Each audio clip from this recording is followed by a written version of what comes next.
Hey, what's going on, guys? Welcome to the channel. We are heading into the last couple months of 2023, and the UFC likes to stack fight cards towards the end of the year. And with all these stacked fight cards coming up, whether it be UFC 294 or UFC 295, I feel like there are a lot of hidden gems on different fight cards that aren't getting enough attention. So this is going to be my top 5 most overlooked UFC fights for the rest of 2023. All these matchups that I'm going to talk about are low-key bangers. I feel like more than half of the fighters on this list are unranked, and I just feel like based on the cards they're on, or a lot of these fights are on, I feel like they're not getting anywhere near the amount of attention they should, because I am hyped for every single one of these matchups I'm about to talk about. I'm going to start with some honorable mentions, then I'm going to get into my list, going from 5 to 1, 1 being the fight that I'm most looking forward to, and I feel like all these are being overlooked a bit. Some are getting more attention from hardcore fans than others, but I feel like if you're kind of in between, maybe you're a casual, or maybe you're in between a casual and a hardcore where you're not a complete casual, you may not even realize these fights are going on, and you may not even realize how amazing these matchups are. And I'm the first to criticize the UFC when they have bad matchmaking, like, Tony Ferguson versus Paddy Pimblett, which we can have our debate about that, or any of the other bad matchmaking decisions the UFC's made in 2023. All these matchups are just phenomenal matchmaking by the UFC. Let's start with the first honorable mention, and that is Pat Sabatini versus Diego Lopes. I love this fight in the featherweight division. It is a low-key banger. I cannot wait for it. It goes down at UFC 295 on November 11th. And, I mean, this matchup is so good. You have Pat Sabatini coming off of that destruction against Lucas Almeida where he submitted him. And you look at Pat Sabatini, as great wrestling, great jiu-jitsu. 12 of his 18 pro MMA wins are via submission. Then you have Diego Lopes, who I know he looks like he's in some type of boy band, but you have Diego Lopes, made his UFC debut against Movsar Evloev on short notice, a top 15 ranked featherweight. And he had a very commendable performance. He put Movsar in a lot of trouble with different submissions. He still lost the fight, but overall, he became a fan favorite because of the way he fought. He's so violent. He's constantly looking for submissions. And then he got a fight after that against somebody more entry level into the UFC, against Gavin Tucker. Absolutely destroyed him and triangled, and had a triangle armbar in the first round in that fight. And I just love this matchup because I love seeing this stylistic matchup where both guys have really good jiu-jitsu. Both guys have really good grappling. Diego Lopes, 12 wins by submission out of 22. And 20 total out of his pro MMA wins out of 22 have been finished. So this guy very rarely goes to decision. Diego Lopes is an absolute savage, and I cannot wait for this fight. And it's a prelim on UFC 295. You look back to some of these other pay-per-views earlier this year, whether it be UFC 288 or 289, or there's some probably other ones I'm not thinking right now. This could easily be a pay-per-view main card fight, maybe like an opener. I am really looking forward to Pat Sabatini versus Diego Lopes. That is an amazing matchup. Moving up on my list to my next honorable mention and my last honorable mention, and that is Cameron Simon versus Christian Rodriguez. I love this fight. I'm happy that it's finally happening. I'm happy that it got rebooked. It is going down at UFC Vegas 81 in a little over a week on October 14th. This is an amazing bantamweight matchup. The bantamweight division is just so stacked. There's a lot of unranked guys who, if you size them up and they were in like a middleweight division or a light heavyweight division, and they had the same level of skills, they would probably be ranked in the top 15. That's how talent stacked the bantamweight division is. You look at Christian Rodriguez. A lot of people thought, oh, the UFC's feeding Christian Rodriguez to Raul Rosas Jr. He went out there and beat Raul Rosas Jr., looked very good on the feet, looked very good in his grappling, got dominated in the first round, gave up his back, but after that looked incredible in that fight. And then you have Cameron Simon, who's looked really good. He's looked really promising. He's very young, but we haven't really seen him test it yet. So it's a really good test against Christian Rodriguez, who we kind of know a little bit more about. But Cameron Simon, his last fight, he dominated Terrence Mitchell. Doesn't really tell as much. Terrence Mitchell was short notice for Christian Rodriguez. Rodriguez had to pull out. I don't remember the exact reason. But Cameron Simon has looked very good, very impressive. But he hasn't fought the best competition. Manny Martinez, Steven Kozlow. He's won these fights. He's looked good. But at the end of the day, it's not a very good test overall. But it's good for his trajectory in terms of being a potential contender in the bantamweight division, because he is so young. It's not like, at 22 years old, it's not like the UFC wants to throw him to the wolves right away. but this is a subtle step up in competition against Christian Rodriguez. Don't be surprised if Christian Rodriguez wins this fight. And Christian Rodriguez, I feel like he's super underrated, as we kind of saw, in the Raul Rosas Jr. fight. Nobody was picking him to win that fight. He goes out and wins it pretty handily. And I just cannot wait for this matchup. I love the bantamweight division. The bantamweight division is just incredibly stacked. So much talent. And I think this is a really good fight that kind of answers questions about both guys and where their current skill set is at. Moving on to my actual list, starting off with number 5, and that is Rob Font versus Deiveson Figueiredo. I cannot wait for this matchup. It goes down on a UFC Fight Night card on December 2nd. And this is an absolute banger. I feel like this is getting a little bit more of attention than others just because you have Rob Font, who's ranked in the top 10. He's currently ranked number 7 in the bantamweight division. You have Deiveson Figueiredo, who is a former flyweight champion. But honestly, what I love about this matchup, I mean, there's so many reasons, but stylistically, it's just an incredible matchup. Figueiredo has grappling, has jiu-jitsu, has submission ability, but he primarily wants to kind of walk you down, show you no respect, and just look to take your head off. And I am so excited. I loved Moreno versus Figgy 1. I love Moreno versus Figgy 1 through 4. But I'm so excited to finally see Deiveson Figueiredo fight somebody different. We've seen him fight Moreno basically over and over and over again since 2020. And I know he lost, 2 out of 4 of them. And I know there's one draw and then he won one that was razor close. But I'm just happy to see him in a fresh matchup. I remember earlier this year, there was speculation of the Manel Kape fight for Deiveson Figueiredo. That didn't come to fruition. Then there was some talk, maybe Figgy was going to fight Dominic Cruz. I thought that was confirmed at one point, but apparently it wasn't. Now we're getting him against Rob Font. I think this is a great matchup for Figgy to make his entry into the bantamweight division because Rob Font, top 10 ranked guy, great fighter, but also a winnable matchup for Figgy. And on top of that, Rob Font's getting older. Rob Font's coming off a loss against Corey Sandhagen, which I don't hold against him too much because that was short notice. He took it on short notice against Corey Sandhagen, who's one of the best in the world. The fight before that, a lot of people were counting out Rob Font against Adrian Yanez. He went out there and KO'd Adrian Yanez. And I know, you look back to the Marlon Vera fight, he's getting sweet chin music left and right. But I still think Rob Font is a very good bantamweight fighter.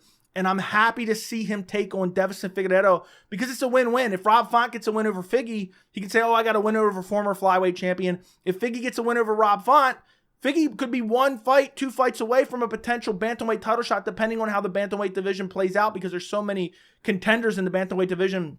But stylistically, there is no doubt this should be an amazing fight, and I'm really looking forward to this bantamweight matchup. Moving up to number 4 on my list, and this is another bantamweight matchup.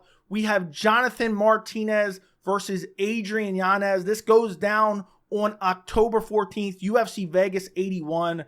I love this fight. I mean, the bantamweight division, I could talk about the bantamweight division all day. It's so stacked. You have Jonathan Martinez coming in on a long win streak. He got a kind of questionable win against Said Nurmagomedov in his last fight, but still looked very good. He brutalized Cub Swanson in the fight before that.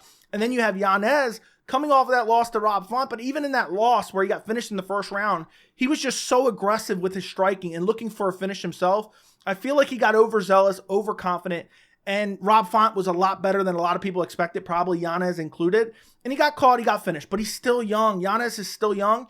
When I first saw Yanez kind of enter the UFC, I thought, this guy's a future contender in the bantamweight division, and I still believe that. I'm not sure if he's going to be a future, champion or anything like that, but he's only 29 years old. Arguably heading into his prime. He's got 16 pro MMA wins. Of those 16 pro MMA wins, 12 are via finish, 10 by TKO, 2 by submission. You look at Jonathan Martinez, he's not getting as many finishes, but still 18 wins, 8 wins by TKO, 2 wins by submission. So I just think this is a great stylistic matchup. I feel like both these guys are going to come out, kick heavy, looking to just strike. Neither one's going to be really looking to grapple.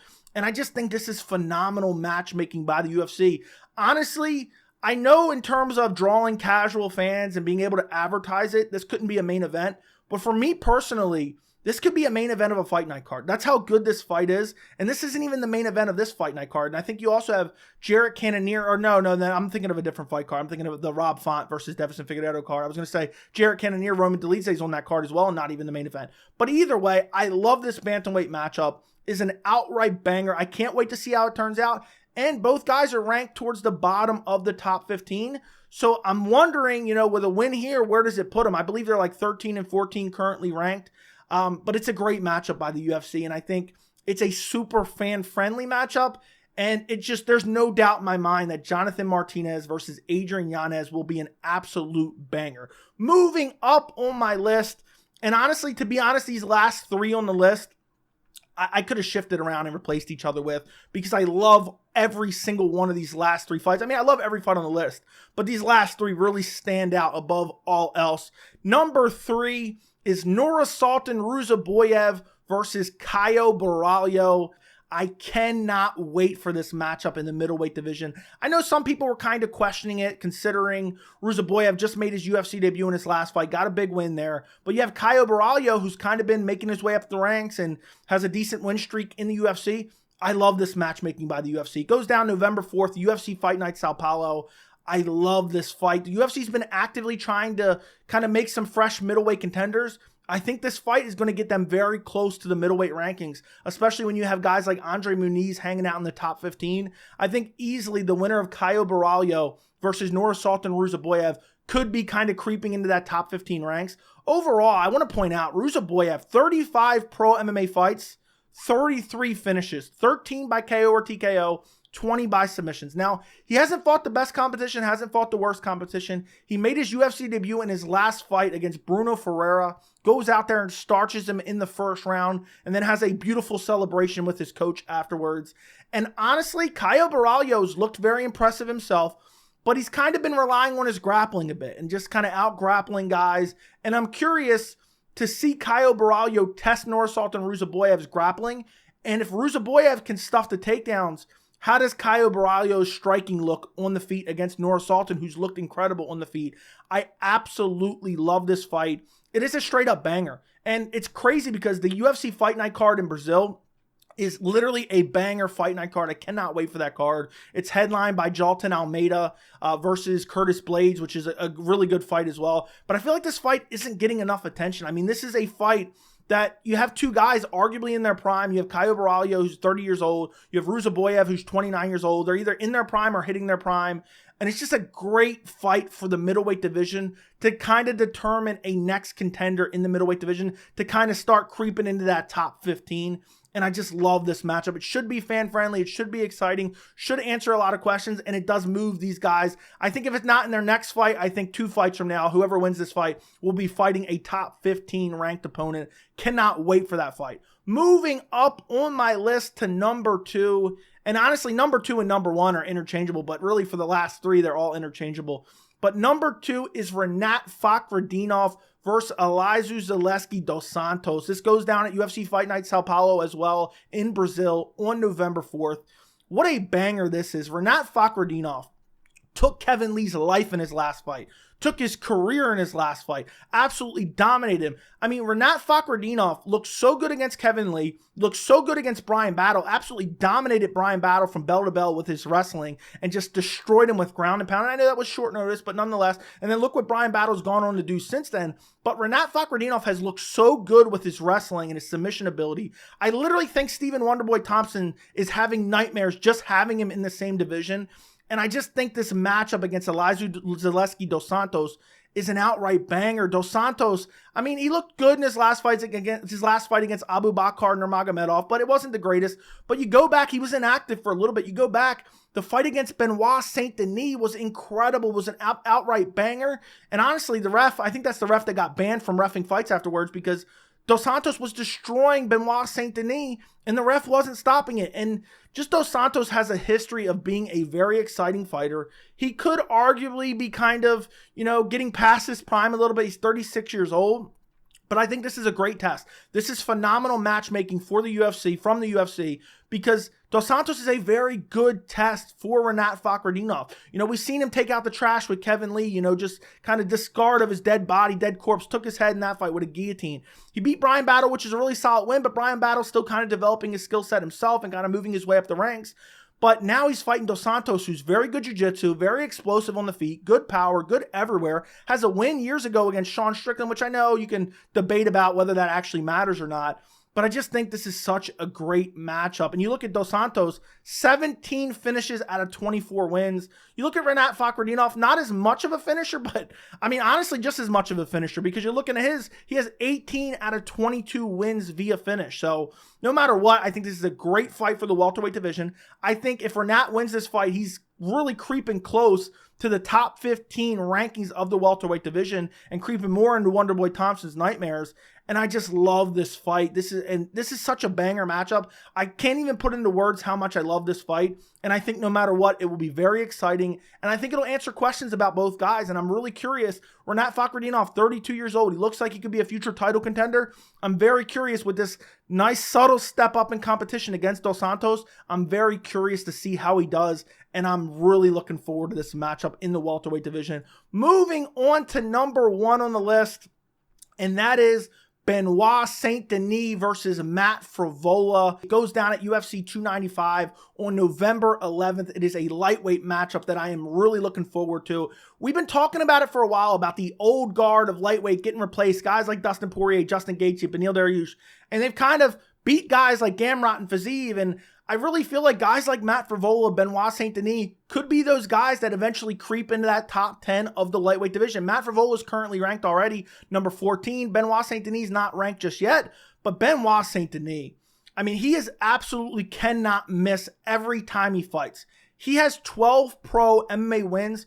All 12 of those wins have come via stoppage, 9 via submission, 3 via KO or TKO. He went out in his last fight, starts Thiago Moises, finished him. Fight before that, a lot of people were hyping up Ismael Bonfim. Went out there, starts Ismael Bonfim, stopped him. You have Matt Frevola, who a lot of people counted out, especially after that KO loss against Terrence McKinney. In a rematch, I'm picking Matt Frevola. Matt Frevola, since that loss to Terrence McKinney, 3-fight win streak, all 3 fights. First round stoppage. He's looked absolutely incredible. And Paddy Pimblett ducked him so badly that they gave him to Benoit Saint Denis. But this is a much better matchup. And this is a fight that honestly, I mean, this has fight of the night written all over it. I hate when people say that. It's kind of cringy.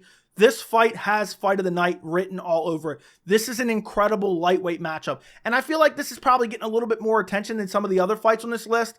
But this fight is such a banger. I could not make it number 1. And I feel like with UFC 295, having John Jones versus Stipe Miocic, with the co-main event being Yuri Prochazka versus Alex Pereira, it was hard for me to look at this fight and not think, oh, this fight's definitely being overlooked for UFC 295. This is one of the most exciting fights on the card. I mean, Benoit Saint Denis just goes out there, moves forward, looking for a finish, looking for a submission, looking for a KO. I mean, this guy is so durable. We talked about the Elizeu Zaleski Dos Santos fight earlier.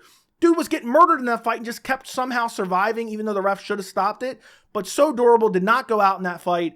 And Matt Frevola has shown unbelievable power in his last few fights. So a lot of people were counting out Frevola against Drew Dober. And he went out there, KO'd Drew Dober. People were talking about Drew Dober with this amazing chin. I cannot wait for this fight. I absolutely love Matt Frevola versus Benoit Saint Denis at UFC 295. But honestly, I love the entirety of this list. I feel like all these fights that I've mentioned in this video are low-key bangers. I'm really looking forward to them. Let me know if there's any matchups that should have been on this list that I missed. Let me know out of this list, what is your favorite matchup that was on this list? Don't forget to like the video. Don't forget to subscribe to the channel. And thank you so much for watching.